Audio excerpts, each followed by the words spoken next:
अस्सलाम वालेकुम students. Welcome to lecture number 39 of digital logic and design CS 302। इस lecture से मेमोरी का टॉपिक स्टार्ट हो रहा है, जो कि पेपर पॉइंट ऑफ व्यू से काफ़ी ज़्यादा इंपॉर्टेंट टॉपिक है और नेक्स्ट भी चंद लेक्चर्स के अंदर यही टॉपिक चलता रहेगा। तो इन लेक्चर्स पे खास तवज्जो दीजिएगा ताकि आपके फाइनल एग्जाम्स अच्छे हो सकें। तो स्टार्ट करते हैं अपना लेक्चर। हमारे जितने भी सिक्वेंशियल सर्किट्स हैं जो कि अभी तक हम देखते भी आए हैं, जिसके अंदर काउंटर्स और रजिस्टर वगैरह आ जाते हैं, वो मेमोरी के बगैर ऑपरेट नहीं होते। लेकिन अभी तक जो मेमोरी हम देखते हैं वो फ्यू बिट्स की मेमोरी थी। फॉर एग्जांपल, अगर कोई काउंटर है तो उसके अंदर 3 बिट काउंटर था या 4 बिट काउंटर था। तो अभी तक जस्ट इतनी ही मेमोरी को हम डील करते हैं। लेकिन जो कंप्यूटर सिस्टम होते हैं उसके अंदर मेमोरी काफ़ी ज़्यादा मौजूद होती है। फॉर एग्जांपल, अगर कोई कंप्यूटर है और कंप्यूटर में हमने कोई एप्लीकेशन ओपन करनी है तो वो एप्लीकेशन पहले मेन मेमोरी में आएगी। नॉर्मली जो कंप्यूटर होते हैं उनके साथ मेन मेमोरी गीगाबाइट्स के अंदर अवेलेबल होती है। 1 GB, 2 GB, 4, 8, 16 इस तरीके से अवेलेबल होती है, तो वो काफ़ी ज़्यादा मेमोरी हो जाती है। तो यहाँ पे जिस मेमोरी की बात की जा रही है ये वही वाली मेमोरी है और इसको हम डिस्कस करेंगे। सबसे पहले तो यहाँ पे इसकी यूनिट्स बताई हुई हैं कि 1 बिट को हम स्टोर कर सकते हैं, 4 बिट को स्टोर कर सकते हैं, 8 बिट्स हो सकती हैं या उससे हायर नंबर ऑफ बिट्स हो सकती हैं। तो जो सबसे स्मॉलेस्ट यूनिट है बाइनरी डाटा की वो बिट है। उसके बाद जब हम 4 बिट्स को कंबाइन करते हैं तो इसे हम कहते हैं कि ये एक निबल है। इस तरीके से जब 8 बिट्स को हम कंबाइन करते हैं तो इसे हम कहते हैं कि ये बाइट है। और सबसे ज़्यादा कॉमनली यूज्ड जो मेमोरी है वो बाइट ही कहलाती है। इस तरीके से जब हम एक कंप्लीट यूनिट ऑफ इंफॉर्मेशन को कंबाइन करते हैं तो वो एक वर्ड कहलाता है। वर्ड जो है वो 1 बाइट का भी हो सकता है या फिर एक से ज़्यादा बाइट्स का भी ये हो सकता है। मेमोरी के अंदर जो डाटा हम सेव करते हैं वो या तो ज़ीरो की फॉर्म में होता है या फिर 1 की फॉर्म में होता है, और इसे हम एक सेल कहते हैं। और इस तरीके से डिफरेंट सेल्स को हम आपस में कंबाइन करके एक अरे बना सकते हैं, जिसके अंदर नंबर ऑफ रोज होंगे और नंबर ऑफ कॉलम्स होंगे, और उसके थ्रू कंप्लीट मेमोरी को हम एक्सेस कर सकते हैं। फॉर एग्जांपल, आपके सामने ये एक फॉर्मेशन शो हो रही है जिसके अंदर 8 रोज हैं और 8 कॉलम्स हैं। मतलब टोटल 64 बिट्स को इसके अंदर हम स्टोर कर सकते हैं। और फिर अगर किसी भी बिट को हमने एड्रेस करना है तो उसके लिए हमें उसका रो नंबर और फिर उसके बाद उसका कॉलम नंबर बताना पड़ेगा।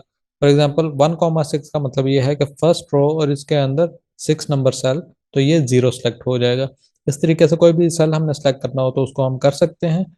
लेकिन ये एक ही मेमोरी की अरेंजमेंट नहीं है, इसे हम डिफरेंट तरीकों से अरेंज कर सकते हैं। जिस तरीके से आप यहाँ पे देख सकते हैं कि जो एक रो है उसके अंदर 4 बिट्स को स्टोर किया हुआ है। तो इस तरीके से 64 बिट को स्टोर करने के लिए हमें 16 रोज रिक्वायर्ड होंगी। तो 16 × 4 = 64। या फिर एक अरेंजमेंट ये भी हो सकती है कि एक रो के अंदर हम जस्ट एक बिट को स्टोर करेंगे, और इस तरीके से टोटल हमें 64 रोज रिक्वायर्ड होंगी 64 बिट्स को स्टोर करने के लिए। फिर यहाँ पे बताया हुआ है मेमोरी कैपेसिटी एंड डेंसिटी।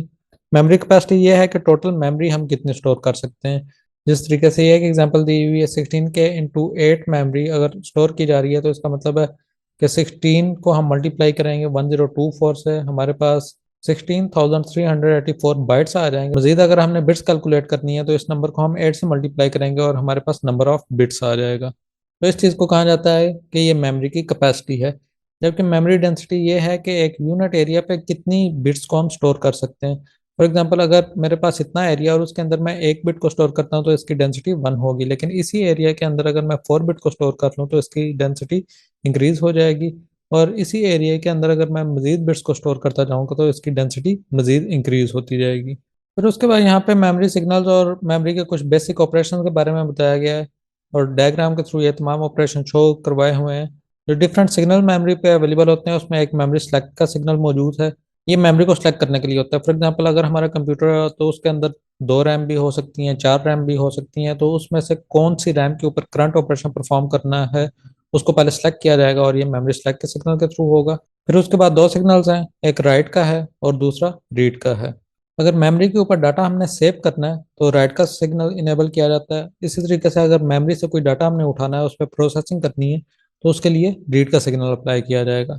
इसके साथ एक एड्रेस बस मौजूद होती है, और ये एड्रेस बस एड्रेस डिकोडर के थ्रू उस स्पेसिफिक रो को सिलेक्ट करती है जिसके अंदर डाटा सेव करना हो। जिस तरीके से आप यहाँ पे देख सकते हैं, यहाँ पे 9 रोज मौजूद हैं, तो इसके लिए हमारे पास जो एड्रेस लाइन होगी वो हमारे पास 4 बिट की होगी। यहाँ पे अगर हम 0000 अप्लाई करेंगे तो फर्स्ट रो सेलेक्ट हो जाएगी। इस तरीके से अगर 1001 अप्लाई करेंगे तो हमारे पास 9th रो सेलेक्ट हो जाएगी। तो इन दोनों के थ्रू हम ये सेलेक्ट करते हैं कि मेमोरी पे किस जगह पे डाटा हमने राइट करना है या किस जगह से डाटा को रीड करना है। और फिर उसके बाद एक डाटा बस होती है। राइट के केस में हमारे पास यहाँ से डाटा आता है और मेमोरी पे राइट हो जाता है, और रीड के केस में मेमोरी में जो भी डाटा मौजूद होता है वो इस बस के थ्रू ट्रैवल होकर अपने स्पेसिफिक डेस्टिनेशन पे पहुंच जाता है। नेक्स्ट फिर इन्हें सिग्नल्स की डिटेल बताई हुई है। रीड और राइट सिग्नल मतलब मेमोरी पे डाटा को सेव करना है या मेमोरी से डाटा को रिट्रीव करना है, उसके लिए ये सिग्नल यूज़ होंगे। एड्रेस सिग्नल होता है कि मेमोरी की किस लोकेशन पे डाटा को सेव करना है या किस लोकेशन से डाटा को रीड करना है। फिर उसके बाद डाटा सिग्नल होते हैं, जो ओरिजिनल डाटा होता है जिसको मेमोरी पे सेव करवाना होता है या वहाँ से रीड करना होता है, वो डाटा सिग्नल के थ्रू ट्रैवल करता है। नेक्स्ट जो सिग्नल है वो है मेमोरी सेलेक्ट और इनेबल सिग्नल। जिस तरीके से आपको बता दिया कि कंप्यूटर के अंदर एक से ज़्यादा रैम्स अवेलेबल हों तो उस केस के अंदर कोई एक रैम हम सेलेक्ट करते हैं जिसके ऊपर रीड या राइट का ऑपरेशन परफॉर्म करना होता है, तो वो जो रैम है वो मेमोरी सेलेक्ट या फिर इनेबल सिग्नल के थ्रू सेलेक्ट की जाती है। नेक्स्ट फिर मेमोरी रीड के ऑपरेशन के बारे में बताया हुआ है। सबसे पहले हम मेमोरी को सेलेक्ट करेंगे, उसके बाद इस पर रीड का सिग्नल अप्लाई कर देंगे, मतलब जो डाटा है वो रीड किया जाएगा। यहाँ पे हमारे पास 8 रोज मौजूद हैं एड्रेस की, तो इसलिए हमारे पास 3 बिट का एड्रेस मौजूद होना चाहिए। यहाँ पे अगर देखें तो 100 अप्लाई किया हुआ है, तो ये जब एड्रेस डिकोडर से गुजरेगा तो हमारे पास रो नंबर 5 सेलेक्ट हो जाएगी, क्योंकि फर्स्ट का नंबर है 0, फिर उसके बाद 1 2 3 4 और 100 = 4 होता है, तो हमारे पास ये 5th रो सेलेक्ट हो जाएगी और इस पे जो भी डाटा होगा वो डाटा बफर के अंदर जाकर स्टोर हो जाएगा। और इसी तरीके से आगे फिर डाटा राइट के ऑपरेशन के बारे में बताया हुआ है। इस केस में भी पहले हम मेमोरी को सेलेक्ट करेंगे, उसके बाद राइट का सिग्नल यहाँ पे प्रोवाइड किया जाएगा। एड्रेस बस के थ्रू हम यहाँ पे एड्रेस भिजवाएंगे। इस केस के अंदर ये 3 बनता है, मतलब अगर हम 0 से काउंट करें तो लाइन नंबर 4 सेलेक्ट हो जाएगी और फिर डाटा बफर से जो भी डाटा आ रहा है वो इस लाइन पे आके सेव हो जाएगा। नेक्स्ट फिर मेमोरी टाइप्स के बारे में बताया हुआ है। मेमोरी की 2 मेजर कैटेगरीज हैं, जिसमें से फर्स्ट रैंडम एक्सेस मेमोरी जिसे इन शॉर्ट रैम कहा जाता है और सेकंड है रीड ओनली मेमोरी जिसे इन शॉर्ट रोम कहा जाता है। रैम के अंदर हम रीड ऑपरेशन भी परफॉर्म कर सकते हैं और राइट ऑपरेशन भी परफॉर्म कर सकते हैं। जो रैम है इसके अंदर डाटा परमानेंटली स्टोर नहीं होता, डाटा सिर्फ तब तक स्टोर होता है जब तक इसमें पावर अवेलेबल होती है, तो इस वजह से इसे वोलाटाइल मेमोरी भी कहा जाता है।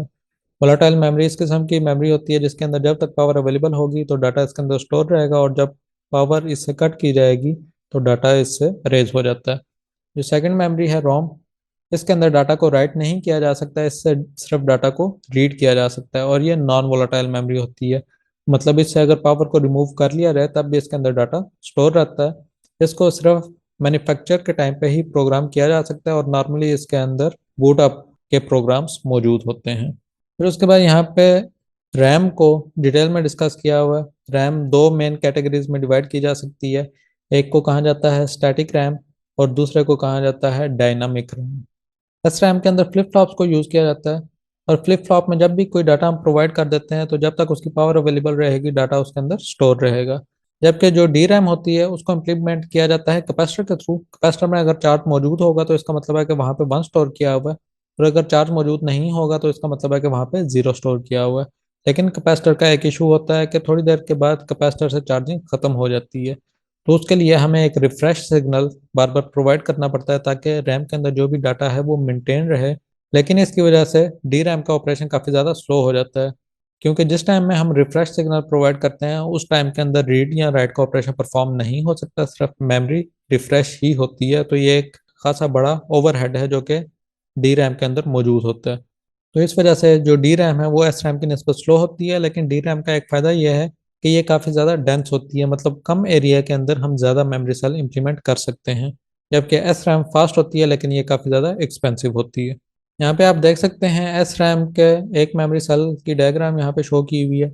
ये फ्लिप फ्लॉप के थ्रू इंप्लीमेंट की जाती है, तो डी फ्लिप फ्लॉप को यहाँ पे यूज़ किया हुआ है। डाटा इन का सिग्नल यहाँ पे मौजूद है, जो डाटा हमने राइट करना होगा वो इस जगह पे हम प्रोवाइड करेंगे। उसके बाद एक सेलेक्ट का सिग्नल मौजूद है जिसके थ्रू इस सेल को हम सेलेक्ट करेंगे। अगर सेल को हमने सेलेक्ट कर लिया तो ये आप देख सकते हैं ये ट्राई स्टेट बफर को इनेबल कर देगा और जो भी यहाँ पे हमारे पास आउटपुट मौजूद होगी उसको हम यहाँ पे रीड कर सकेंगे।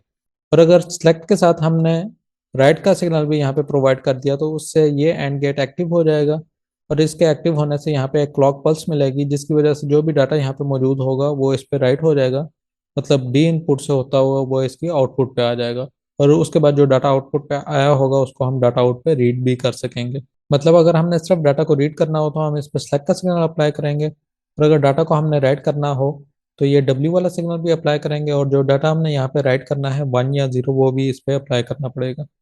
तो ये तो सिर्फ एक सिंगल सेल है।